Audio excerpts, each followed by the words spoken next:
El día de hoy vamos a ver los criterios atípicos y no atípicos dentro de la psicología clínica. Mi nombre es Yasmin Alexandra Salvador Montúfar. Y empezamos con los criterios típicos.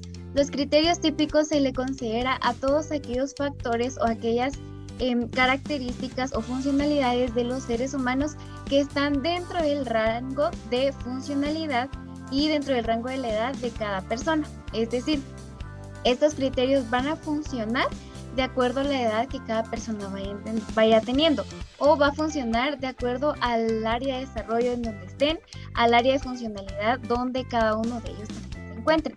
Por ejemplo, aquí tenemos a una señorita que está disfrutando plenamente de una libertad. Podemos decir que tal vez puede ser una persona que puede manejar bien sus emociones. Esto está dentro del rango de funcionalidad o normalidad dentro de los seres humanos. También podemos observar a un conjunto de adolescentes o a un grupo de adolescentes que está jugando en su criterio de normalidad. Y también podemos observar a dos niños que están jugando de acuerdo a su edad. Ellos están armando ciertos objetos con piezas. En cambio, por otro lado, tenemos los criterios atípicos. Y los criterios atípicos son aquellos que pertenecen o que son parte de una anormalidad o aquello que está fuera de lo normal dentro de un área de funcionalidad de los seres humanos. Por ejemplo, a comparación de la primera persona, la segunda persona que tenemos en la parte de abajo está triste. Ella puede presentar depresión, puede presentar un estado de ánimo deprimido o simplemente está triste. Esto está fuera de la normalidad que como seres humanos vamos funcionando dentro de nuestra vida. Después tenemos a un grupo de niños y vemos que hay una niña alejada de ellos.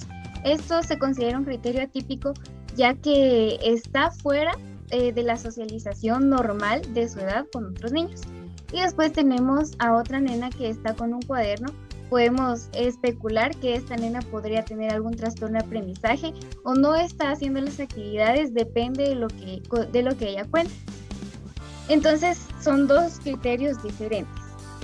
Vamos a empezar a desarrollar cada una de las áreas que dentro del DSM-5 nos puede ir mostrando trastornos. Cada trastorno va a presentar criterios atípicos, por eso es que se le denomina un trastorno. Cuando una persona está en su rango de funcionalidad adecuada para el desarrollo de su vida, no se considera que tiene criterios atípicos, porque está funcionando dentro de su área y cada una de ellas le está yendo bien. Entonces se le va a considerar trastorno cuando hayan criterios atípicos. Y entonces vamos a empezar con los trastornos de desarrollo. Cada una de estas áreas tiene muchos más trastornos, pero vamos a ir socializando trastornos generales, no vamos a ir describiendo todos. Entonces dentro de los trastornos de desarrollo nosotros podemos encontrar el trastorno de discapacidad intelectual. Un niño, por ejemplo, de 7 años entra a primero primaria, él ya está agarrando las estrategias de lectoescritura, ya puede contar, puede enumerar, pero viene en los trastornos de discapacidad intelectual, viene este niño o viene otro niño que presenta criterios atípicos. Por ejemplo, a él le puede costar socializar, a él le puede costar como que algunas funciones lógicas, algunas otras funciones de comunicación, y se puede notar que hay un evidente retraso de este niño comparados con los de su edad. Entonces, dentro de cada trastorno hay diferentes escalas de gravedad, puede ser leve, moderada, grave o profunda. También dentro de los trastornos de desarrollo encontramos los trastornos de aprendizaje. Todos los niños, de acuerdo a su edad, tienen funciones específicas. Pero, por ejemplo, en cuanto al cálculo matemático, existe un trastorno llamado discalculia, en donde los niños no les cuesta o se les dificulta en algún grado hacer operaciones matemáticas o lógicas. Y estos son los criterios atípicos que se presentan. También la dislexia o la discalculia, que tienen que ver con leer y con escribir o articular sonidos. También dentro del desarrollo tenemos habilidades motoras. Por ejemplo, un niño de 5 años ya puede correr, puede agarrar una pelota, pero en cuanto a las habilidades motoras, alguien que presente criterios atípicos, por ejemplo, como se le traban los pies, no puede saltar bien, se cae cuando va caminando rápido, saltando en un pie. Entonces, estas diferentes funciones van presentando criterios atípicos que nos llevan a tal vez diagnosticar algún trastorno. También tenemos trastornos del lenguaje, tenemos trastornos de autismo o Asperger. En el caso del autismo, un niño normal puede socializar, puede convivir, pero en el caso de un niño que tiene autismo, un criterio atípico sería aquel niño que le cuesta socializar en grupo, que la comunicación entre ellos no se puede dar de una forma adecuada, o por ejemplo tiene retraimiento socioemocional, movimientos estereotipados y son evidentes, son criterios atípicos que no son normales dentro de sus iguales. También déficit de atención y todos estos otros trastornos que se presentan en el periodo de desarrollo.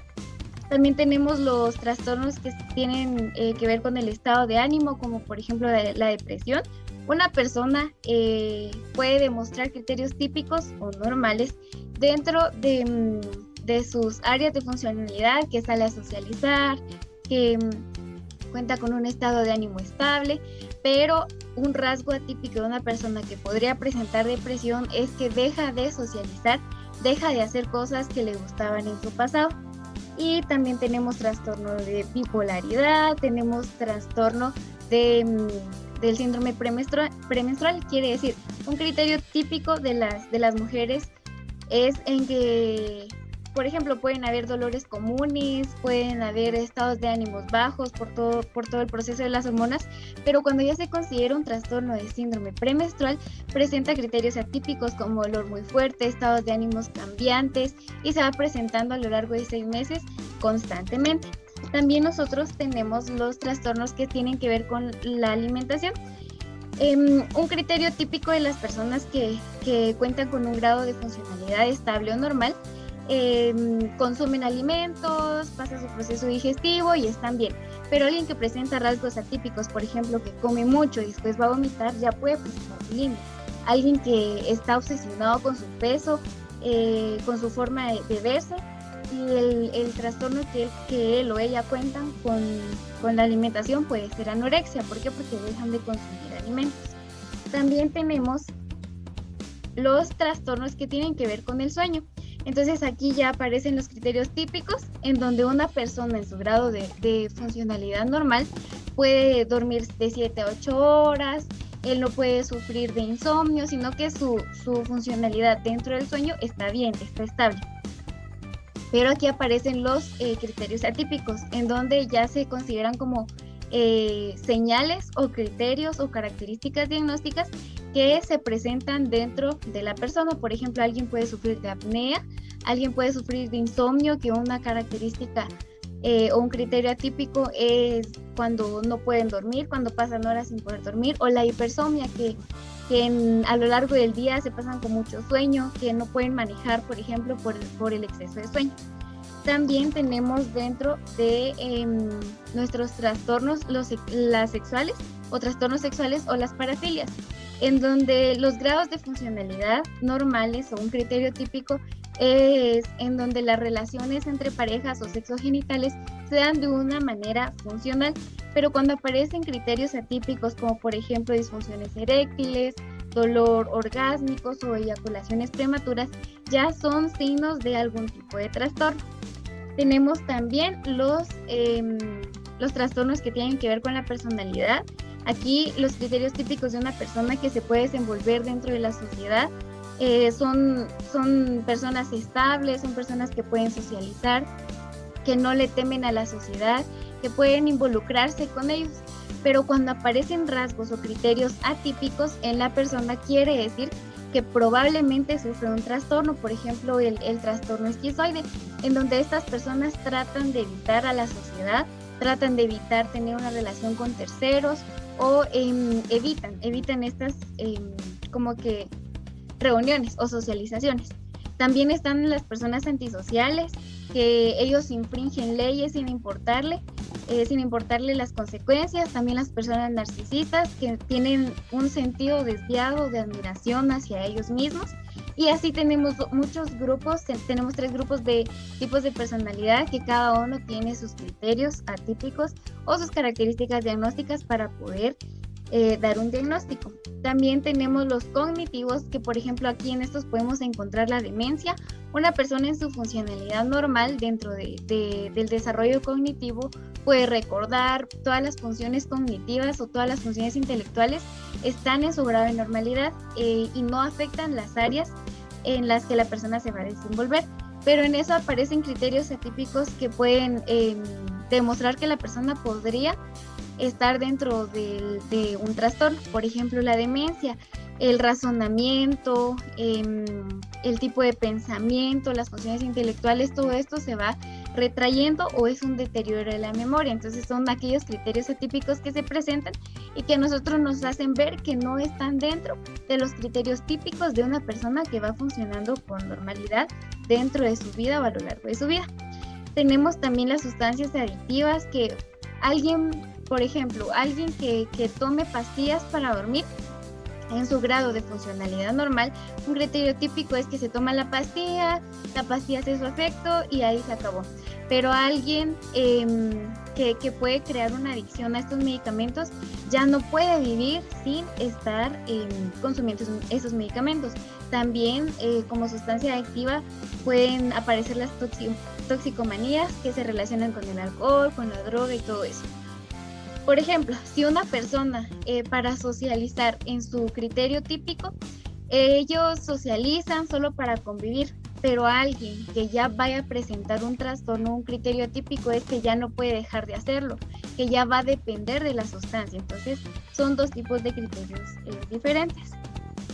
También tenemos dentro del grupo de los trastornos somáticos, en donde un criterio típico de una persona es que su salud fisiológica o biológica está estable, está normal, puede aparecer algún dolor, pero puede ser dentro de la normalidad de su cuerpo. Pero después pueden aparecer criterios atípicos, por ejemplo, dolor de colon, puede padecer malestares estomacales o pueden presentar algún tipo de malestar. Entonces van al médico y ya viene el criterio atípico, que van al médico, ellos están mal, no le encuentran algún diagnóstico, no le dan resultados, todos los exámenes salen bien. Quiere decir que ya tiene algo que ver con lo cognitivo, con lo subjetivo, con lo que la persona tal vez no habla o con aquellos problemas mentales que la persona puede tener.